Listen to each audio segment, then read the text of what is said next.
Hello, good evening, everyone. I'm Michelle DiMarzo. I'm the Curator of Education and Academic Engagement at the Fairfield University Art Museum. It is my pleasure to introduce our speaker, Dr. Niamh O'Sullivan, who's joining us tonight all the way from Dublin.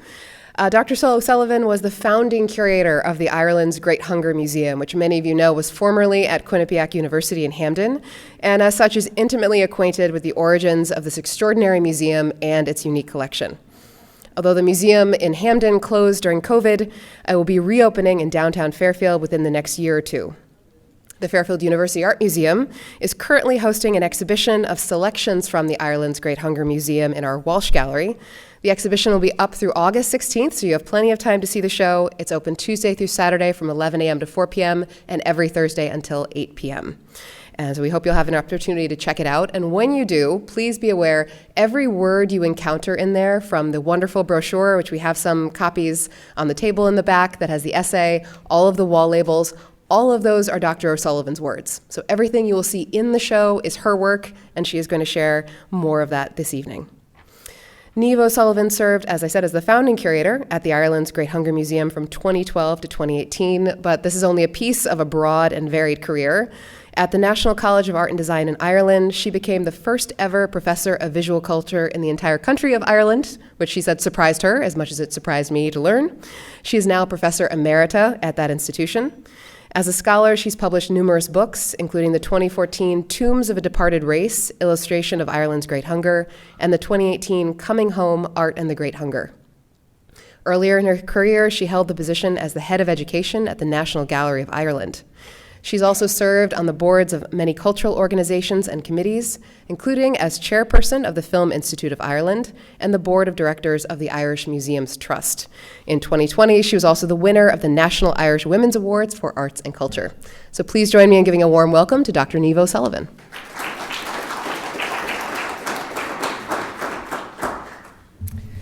Good evening, everyone, and thank you all very much for coming.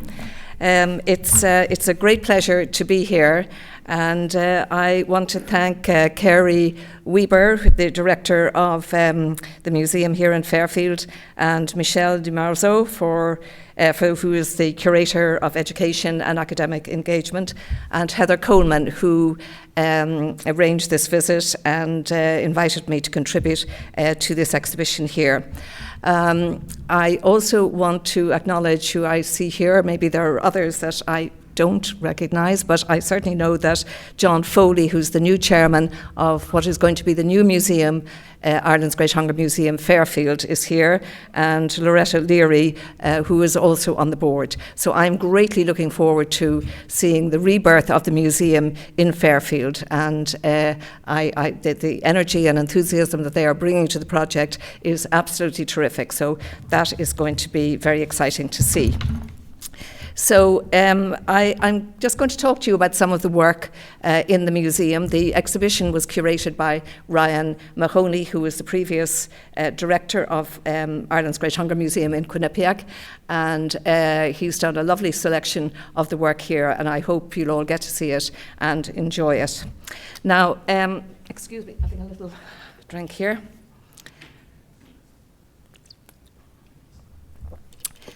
So, the art of the Great Hunger is a difficult subject in many respects. Difficult because of its content and what it's about, but it's also notoriously difficult to put together a thematic museum. They are very tricky things to do. You can end up with a kind of Disney effect of anything to do with the famine is thrown in, and the danger of putting in work because it is thematically consonant but not of museum quality. So there are a lot of kind of risky things that need to be treaded very carefully to get the balance right for a thematic museum. But when it works, it's wonderful. And it has been a great honour and privilege for me to help put this collection together. And I can see that already under the direction of the new board, that new work is being acquired, and that makes the prospects for the future of this museum very exciting. So I'm going to take you through some of the work, some of the collection, some of which is on view here in the museum and some of which is not, because it's only a small selection of the work as a whole. So in 1843, the British artist Alfred Downing Fripp made his first visit to Ireland, where he found unimaginable poverty. In Galway family, the one-roomed cabin in the Claddagh in County Galway, Fripp lays bare the life of a fishing family just before the famine in 1845. In Irish Mendicants, the blind man, the barefooted mother, and forlorn child are set in a bleak landscape. The ominous sky and withered land signal the devastation that has already occurred. Their sole surviving possession, a crucifix. From grinding poverty to the death of more than 1 million people, the Victorian writer Mary Howitt described his paintings as mournful poems, revealing what she called the crushed and bleeding soul of the Irish people. Now, we're all too accustomed to art being used as the wallpaper of history, or as one historian put it, chewing gum for the eyes. But make no mistake, art can be very powerful. Images can concretize the past and be a form of proof that events actually took place. But they can do more than that. People become emotionally engaged by images. They have been known to kiss them, cry before them, laugh at them, be aroused by them, be consoled by them, deface them, be inspired by them, worship them, fear them. This is the 10th anniversary of the murder of 12 people in Paris, when a cartoon image provoked a frightful spate of carnage by assassins who saw no distinction between the image and the prophet. Proof, indeed, of the power of the image. And I'm sure you've been aware of calls for statues and memorials commemorating racist or sectarian Jim Crow figures in the United States to be removed, not to mention recent calls to reinstate them. Iconoclasm, that is, the destruction of images that are considered idolatrous, led to extraordinary violence throughout history when places of worship were razed to the ground and images smashed and burned. Arguably, more art has been destroyed in the name of religion than has survived. In our own day, the Paris killers subscribed to the Byzantine belief that the illustrations in the French journal Charlie Hebdo were an incarnation, and there was no distinction between the image and the prophet. But the aesthetics of atrocity is a tricky subject. It is not just a question of what is depicted, but more importantly, how. When it came to the Great Famine, in an age that prided itself on morality, as did the Victorians, how did one depict the immoral? The blight was unavoidable. Sorry, there's one of the statues coming down. The blight was unavoidable, but the deaths were not. Now, I'm just going to take a short step back into art history, if I may.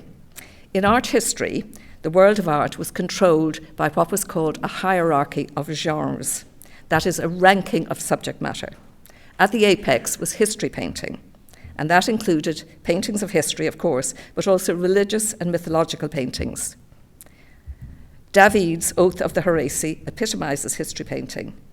That is, a single shot that encapsulates a beginning, a middle, and an end, so that a whole story can be told in one image, much more difficult than writing about a topic.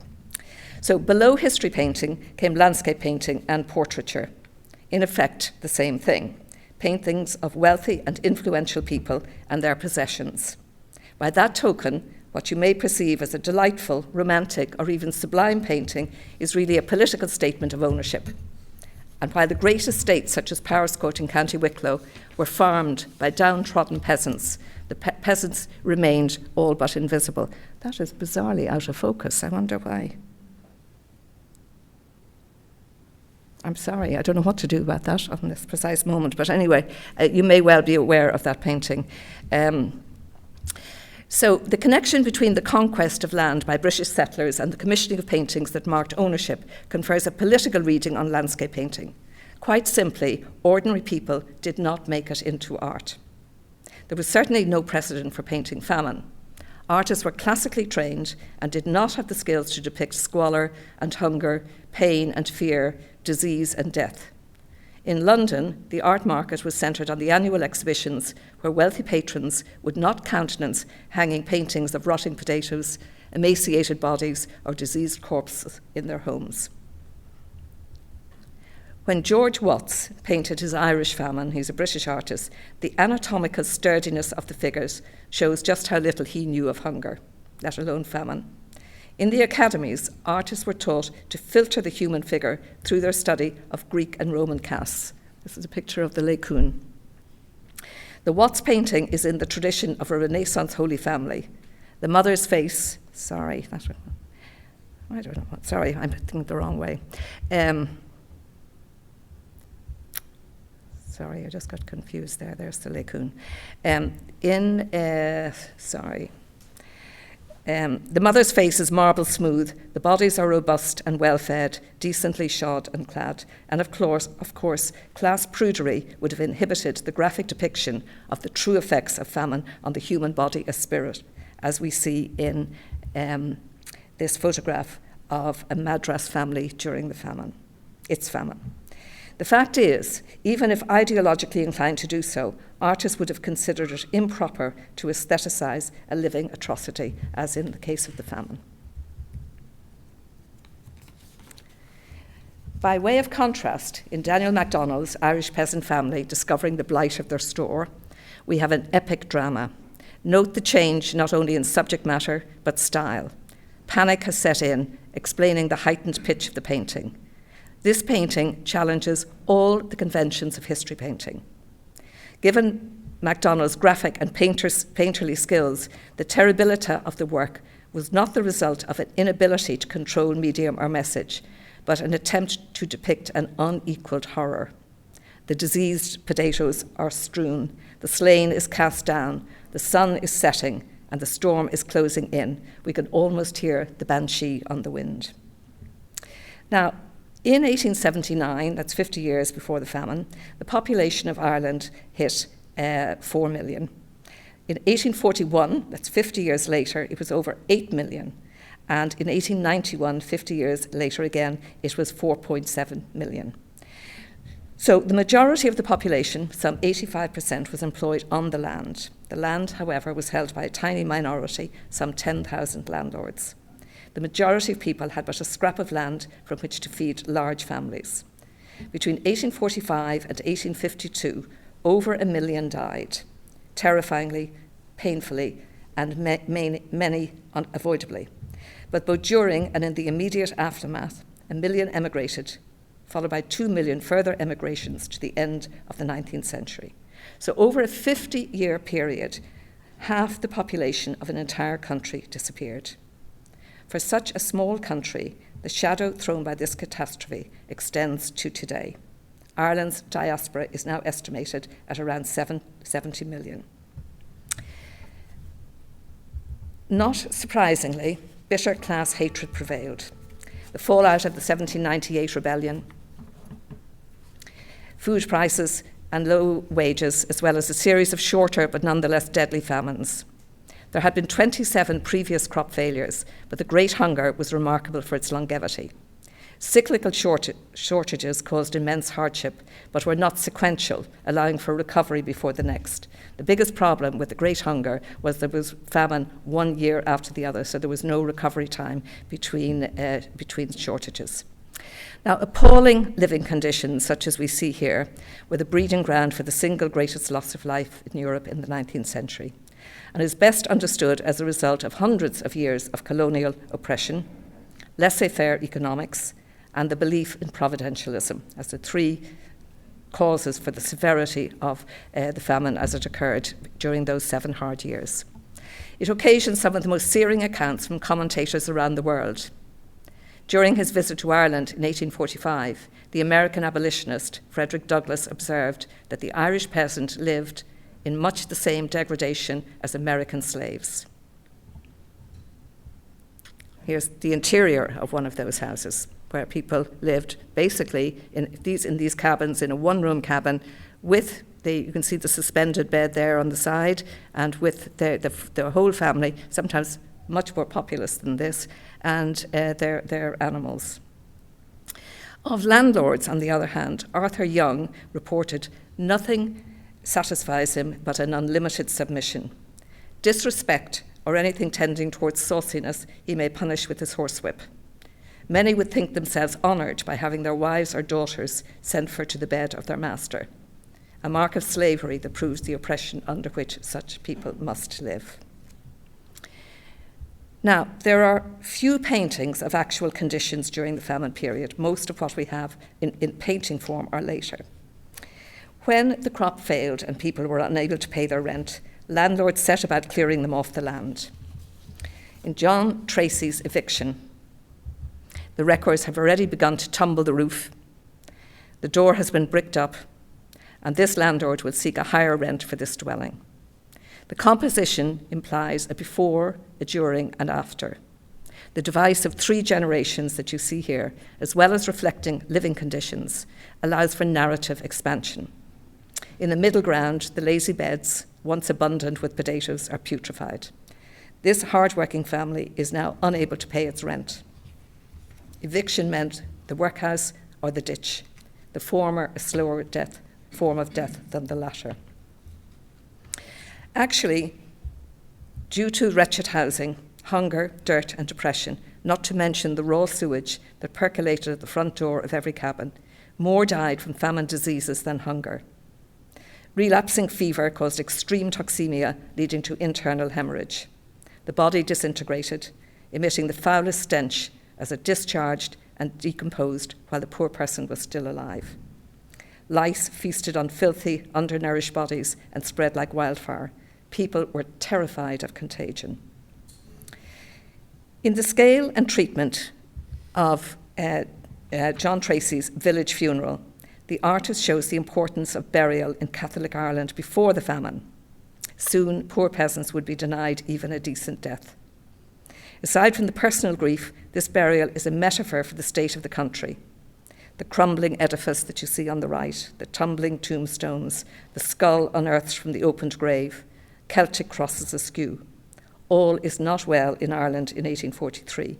But by 1847, valued neither in life nor death, the toll was such that corpses were disposed of without shroud, wake, or prayer. A greater affront to Irish Catholics cannot be imagined. Tracy's paintings are exceptionally important milestones, not only in Irish but in international visual culture, and allow us to position Tracy among the great French realists. This painting predates the famine by 2 years, but it is also 5 years earlier than Courbet's Burial at Ornans, credited by most art historians as the first modern painting. Now, in 1847, coincidentally the peak of the famine, the French artist Edouard Manet called on painters to paint what they see, not what they know. Now think about that, what they see, not what they know. Although the hierarchy of genres, as I described earlier, did not allow ordinary people serious treatment in art, in 1848, the year of revolutions in Europe, the call for political representation for and of the people led Courbet to break the mould. Remarkably, MacDonald and Tracy's realist paintings predate Courbet, Daumier, and Millet. In Ejectment in Ireland, Robert George Kelly attempted a complex narrative. The shock and shame of eviction was such that debilitated victims tended to remain passive. Kelly's Eviction is one of the rare depictions of violent response to ejectment. The tenant has murdered the bailiff. As the murderer is arrested, his son, wife, and mother beg for mercy.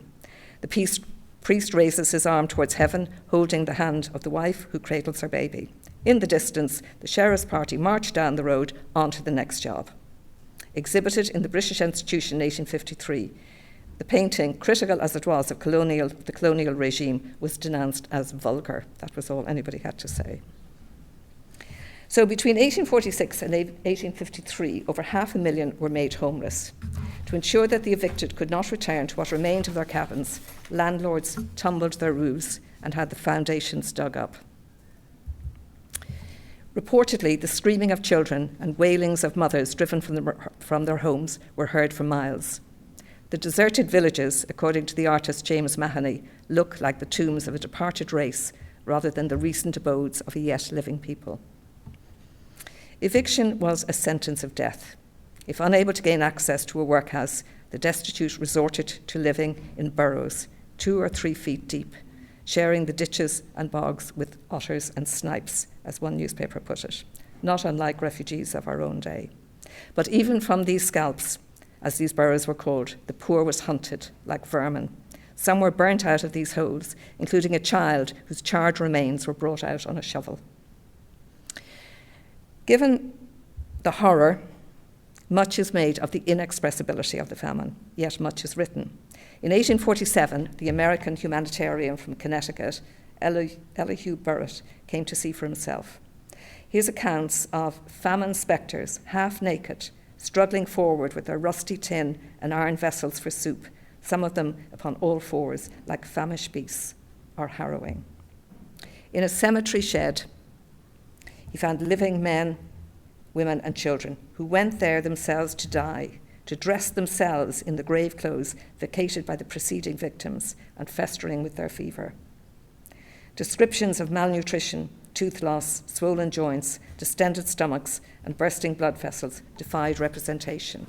And it was not just the physical effects. In addition to the horrors of cannibalism or dogs feeding on dead bodies, Dr. Daniel Donovan, the first doctor from Skibbereen ever to describe the process of death by starvation, was one of the few to consider the psychological trauma and the breakdown of normal human behaviour. He observed how parents look on the putrid bodies of their offspring without evincing a symptom of sorrow. He described mothers snatching food from their starving children. He knew a son who killed his father for a potato, and saw parents looking on the rotting bodies of their offspring without a flicker of emotion. He observed how children presented a hideous sight, their heads bald and their faces wrinkled like people of 70 or 80 years of age.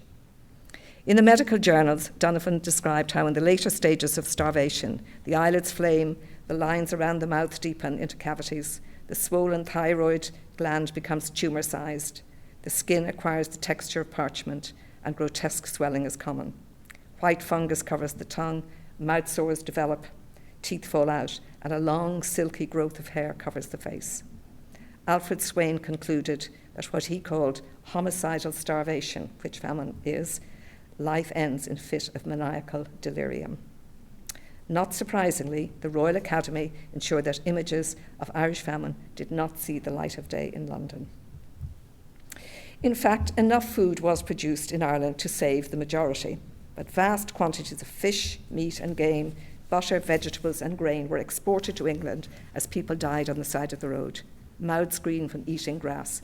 Carts laden with food produced by themselves passed them on the way to the ports. So how did the authorities justify their inhumanity? Well, divine providence, of course. The famine was ordained by God. Who were they to interfere with his will? The blight culled the people and cleared the land. Charles Trevelyan, the Assistant Secretary to the Treasury and Chief Administrator of Famine Relief, declared, "The judgment of God sent the calamity to teach the Irish a lesson.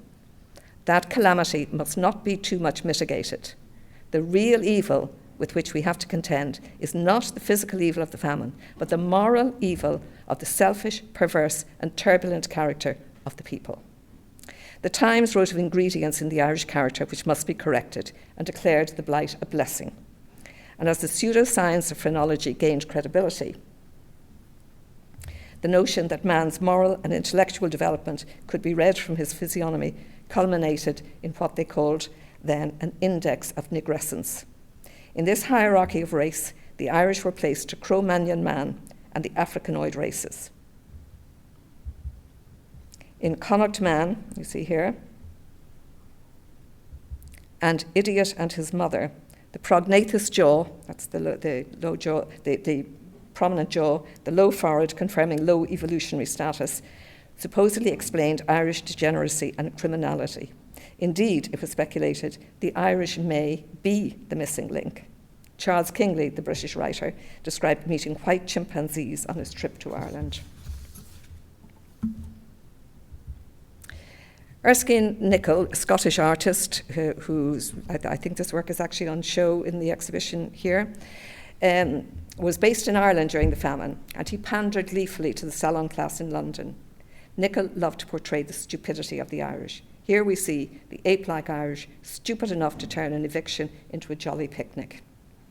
The pernicious paradox of darkened skin on men of full body weight belies the appalling suffering of death by starvation. Strangely, Nico's pigmentation was accurate, but his depiction was nasty. As well as stupid, the Irish were known for their laziness, and the inference here is that they were tanned by indolence. Others thought that the brown coating was dirt, but Dr. Donovan had established that the skin of the starving exhaled a peculiar and offensive fetor and was covered with a brownish, filthy-looking coating, almost as indelible as varnish. Now, paradoxically, while Irish artists were getting out of Ireland as fast as possible, a number of British artists braved the famine and attempted to portray what they thought was the real Ireland. Francis Topham and Frederick Goodall's paintings are informative of the conditions and customs in Ireland at the time, albeit rather prettified and made more picturesque than would have been the case. But they are nonetheless important visual records of the culture of the presentry. But Henry Mark Antony was the best of that group of artists who came to Ireland. In this painting, Sunset, we see Ireland's majestic ruins tower over the more recent habitats of a society in a state of utter disintegration. The abject poverty of the slums amid which the ruins stood showed the condition into which that civilization had sunk. Here we see both the aesthetic and political pressures placed on conventional art by deeply troubling subject matter.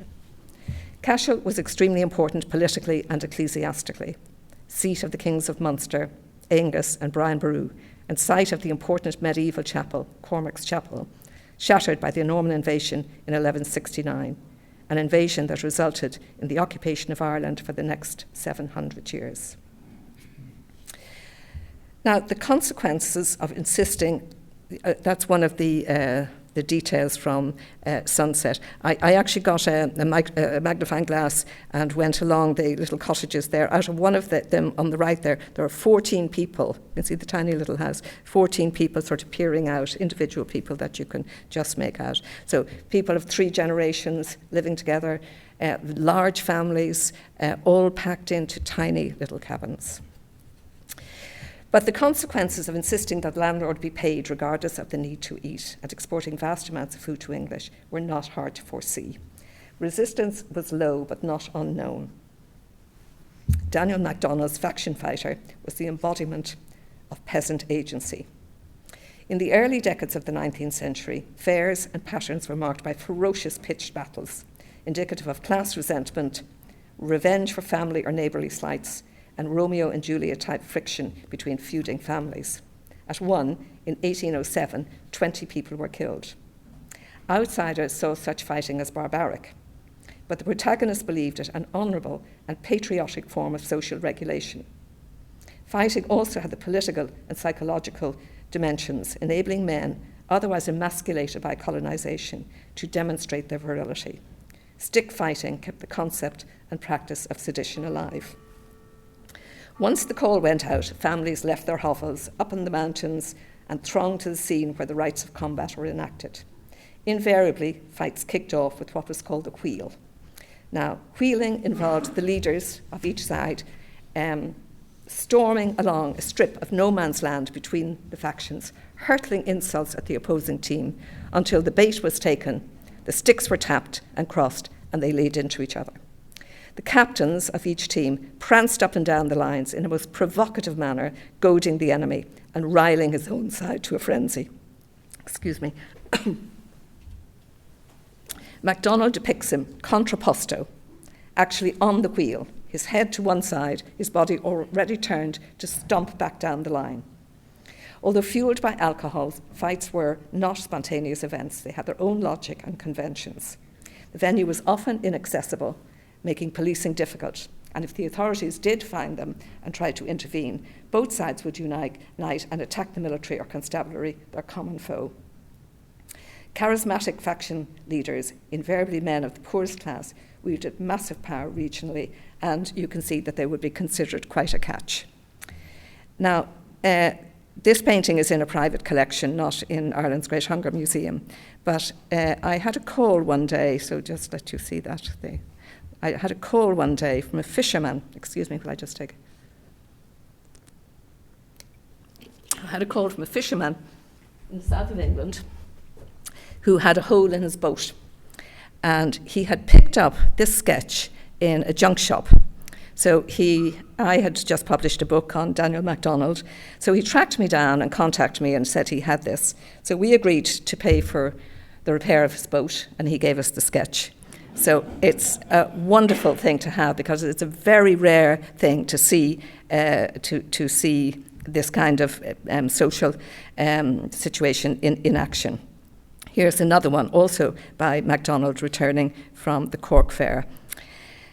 Now, historically, violence or distress in art was softened for the sensibilities of the rich, distanced in time or cloaked in mythology or allegory.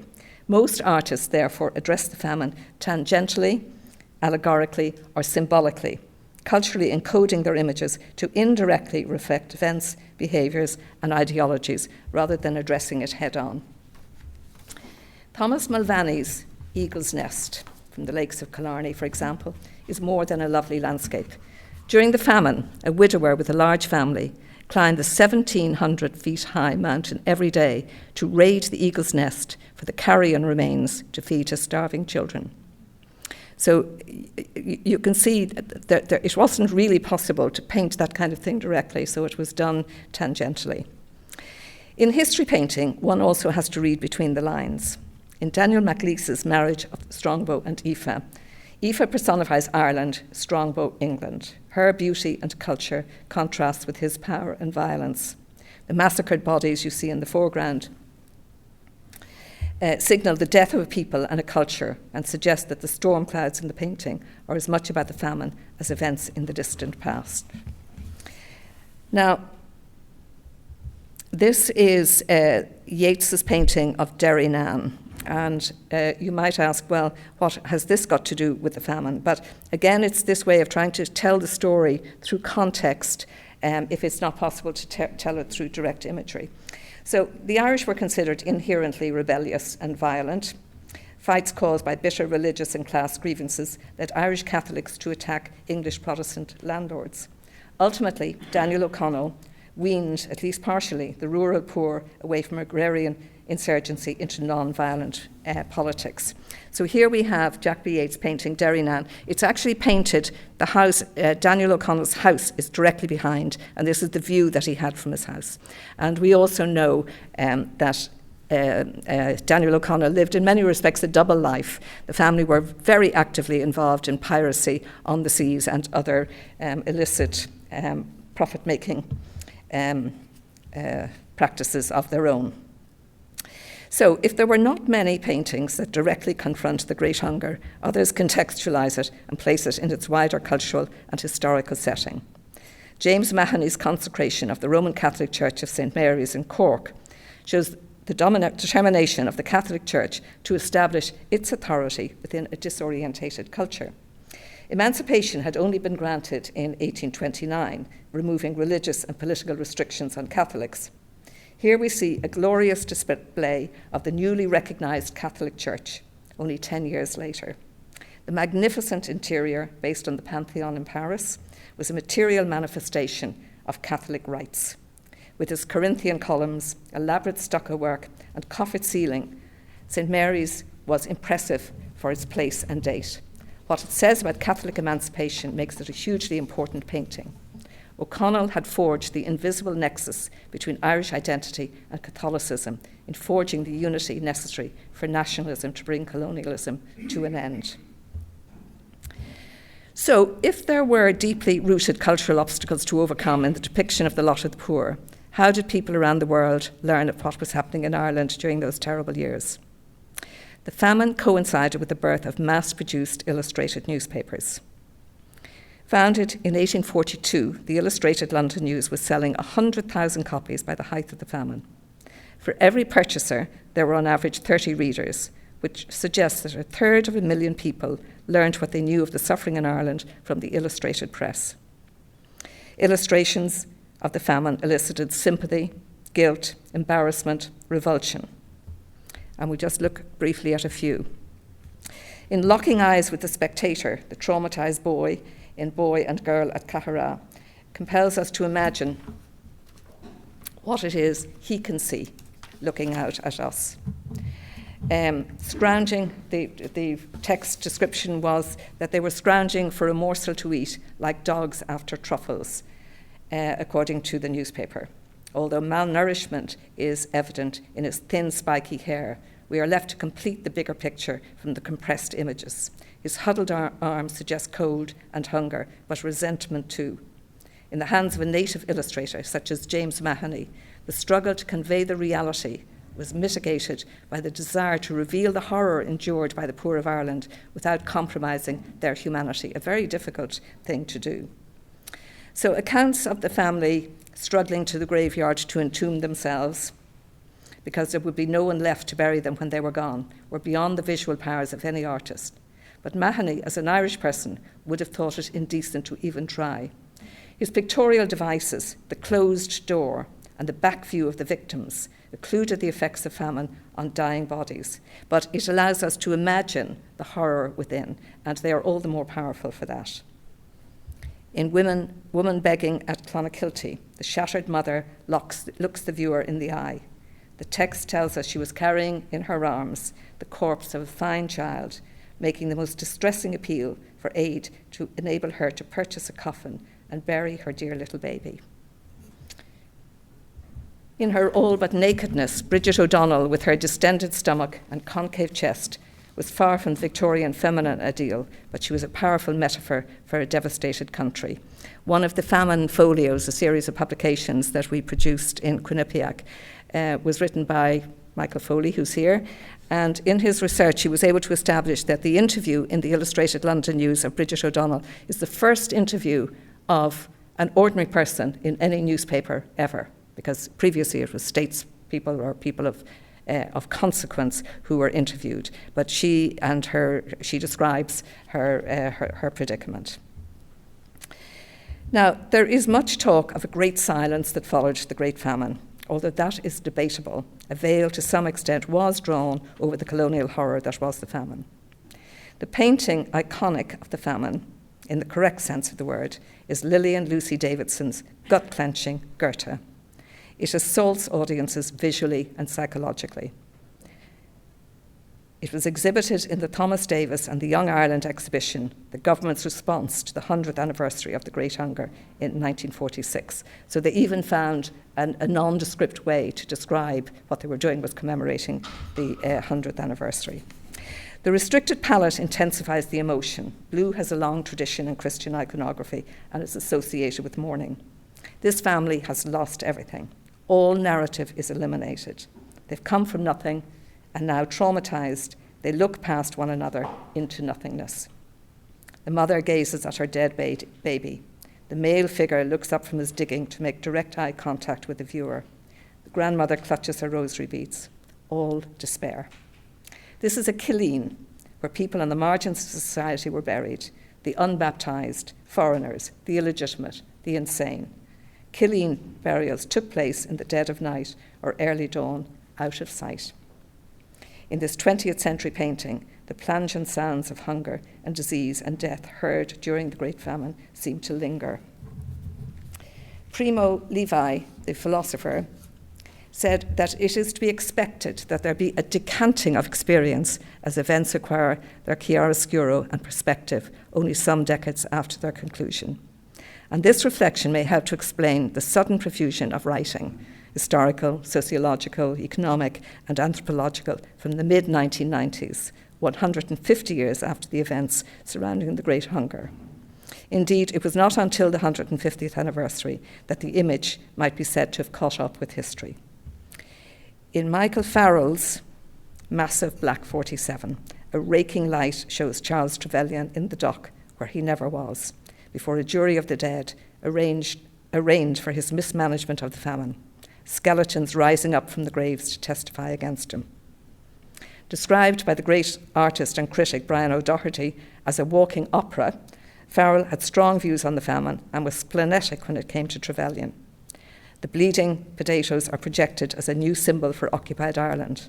For this painting, he studied photographs of Auschwitz, believing our famine was itself a Holocaust, an excuse to get rid of us and get our land. Many contemporary artists who confronted the famine around the 150th anniversary stressed the significance of memory, a reminder that while the past is over, the work of memory remains to trace its long shadow on the present. But as time passes, remembrance becomes more elusive. As if extricating art from amnesia, a number of artists, such as William Crozier and Brian Maguire, informed by Irish history, engage with universal themes of injustice, cruelty, and abuse of power that characterise the famine, themes that continue to prevail in the growing gap between the rich and poor in the world today. So finally, the question remains, how can we in the 21st century find ways to remember a terrible past that shaped our world as it is today? As we grow more distant in time, we can face it better, but perhaps understand it less.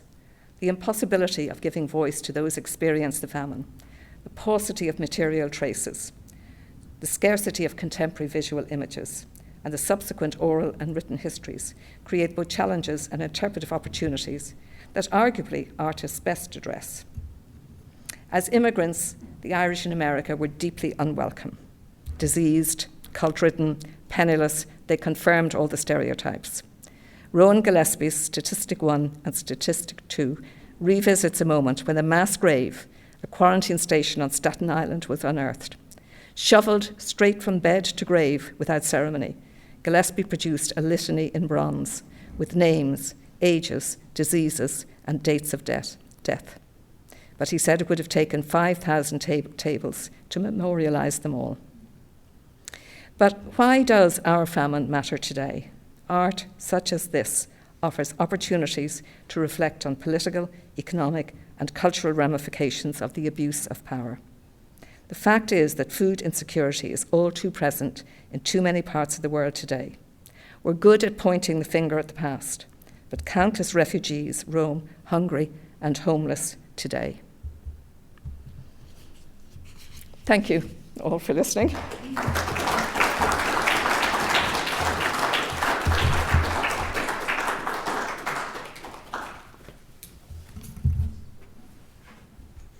anyone has any questions for our speaker, I'd be happy to take them, answer for you.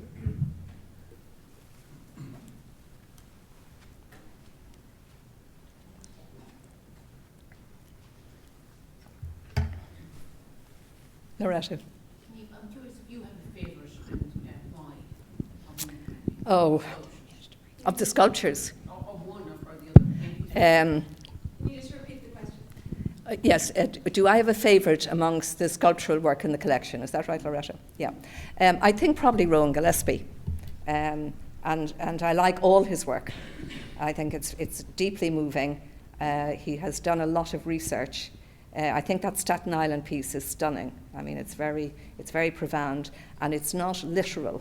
I find some of the other kind of some of the famine ship works which are evocative are quite literal, and his work is never literal. Actually, Niamh, could you go back to the Rowan Gillespie for a second? Could you Yes. explain or connect the symbolism of the figure of the woman and her children to the cartoon we Oh, saw? yes, sorry, I should have said that. The woman on the left table that you can see on your left is Bridget O'Donnell and her children.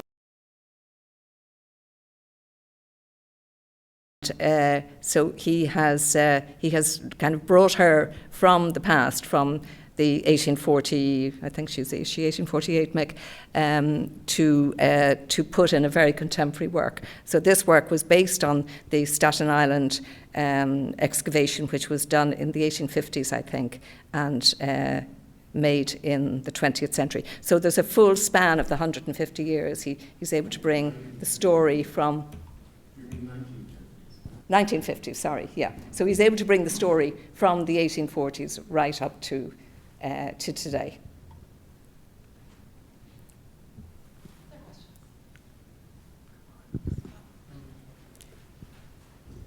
Could you describe the excavation that you talk about?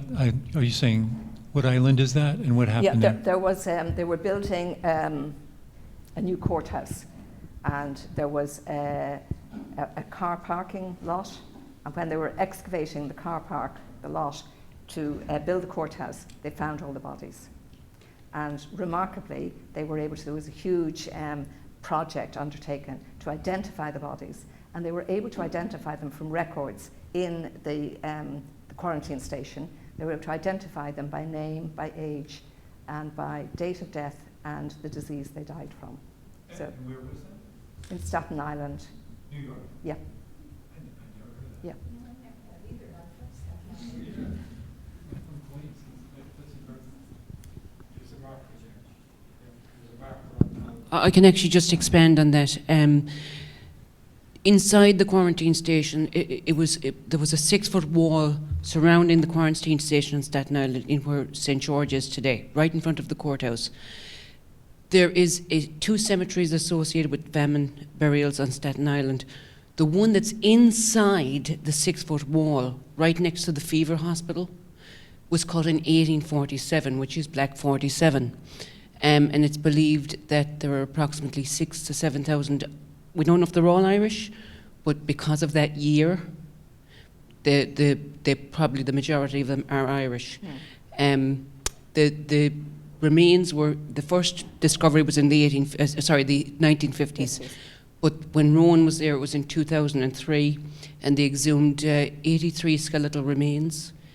And DNA wasn't back then what it is now. So how they identified them as being Irish was soft teeth. So there are now 2 coffins buried beneath a sign that says Friends of Abandoned Cemeteries. Lynn Rogers is the executive director there who oversaw that. Beneath that sign, in front of the St. George Courthouse, are the 2 coffins containing the 83 skeletal remains. Thanks, Loretta. I think the person beside you, did you want to ask something? The image that you had early in the program of the paintings with reflecting the Irish bodies during the hunger, that they weren't thin and emaciated, and then you had the photograph of the family that was really yes. So that was painting was by George Watts, who was an English artist. And he did that painting before he came to Ireland. So he sort of imagined this tragic family, and there they all are sort of, wrapped around each other and everything, because he had no experience of what the hungry body looked like.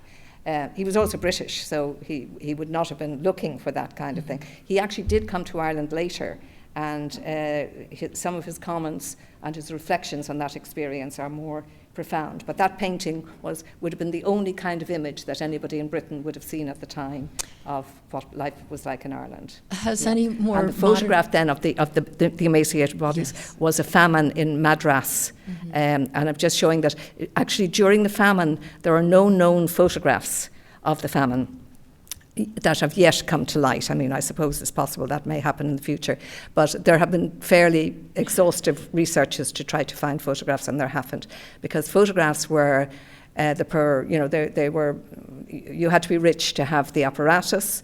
It was a very slow medium. It was very expensive to run. So they were used by the landed classes to record their own lives, not the lives of ordinary people.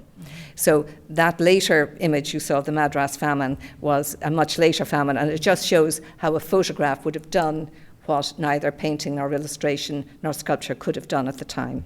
Has there any more modern artist recreated some of those images with truly starvation bodies, put in the scenes of Ireland, but with really an accurate image of what starvation was? It would be a powerful image. I think the Lillian Davidson one, the Killeen, when they're in that dead of night and they're burying the baby, that's probably as raw as it gets.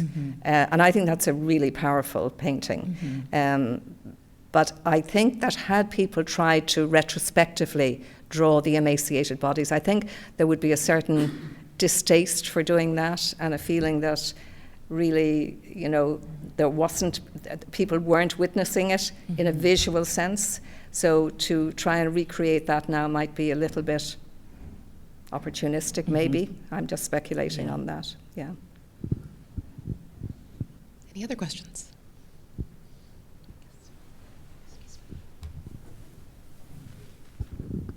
So let's see, if I have this right, the population was 8 million.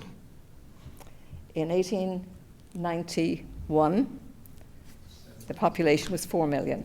I'm rounding the figures up, 4 million. In 1851, population was over 8 million. So the population had doubled in 50 years. And then in 1891, 50 years after the famine, it was back to 4.8 million, 4.7 million. Well, 2 million people starved over that time, right? Yeah. What were the other 4 to 6 million people doing? Why weren't they feeding Well, them? you see, actually, in a kind of very perverse kind of way, Irish peasants lived, the staple food of the peasant was the potato. And they had been, when their lands were confiscated over various waves of colonial and settlement activity in Ireland, gradually poorer people were moved to west of the country.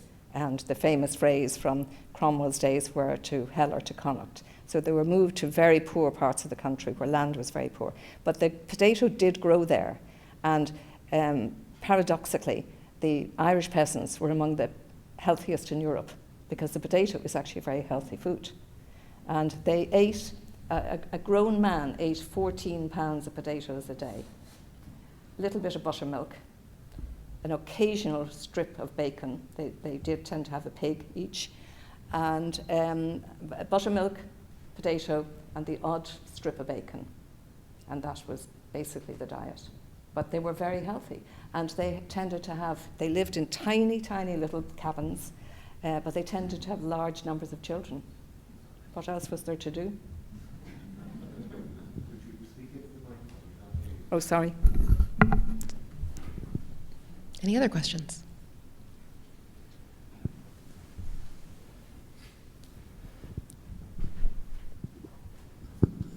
After seeing the opening the other night and looking at the pictures, and I don't think I'm alone, you cannot not be affected by the paintings and the sculpture, especially the one that impacted me the other night was Anguish, the sculpture of Anguish. I thought it was extremely powerful.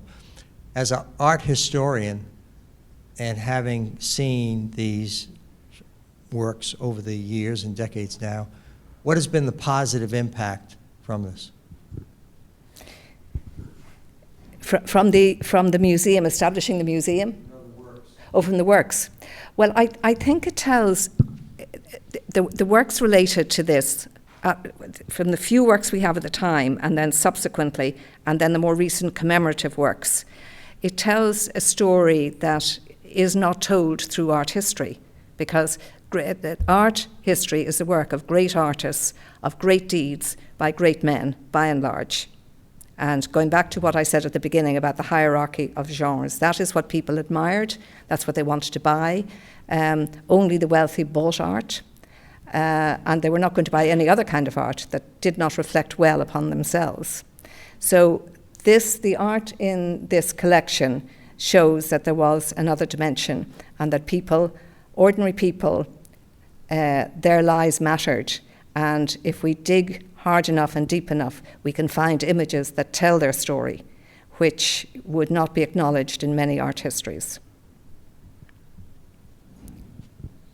Please join me in thanking Dr. O'Sullivan for her wonderful talk.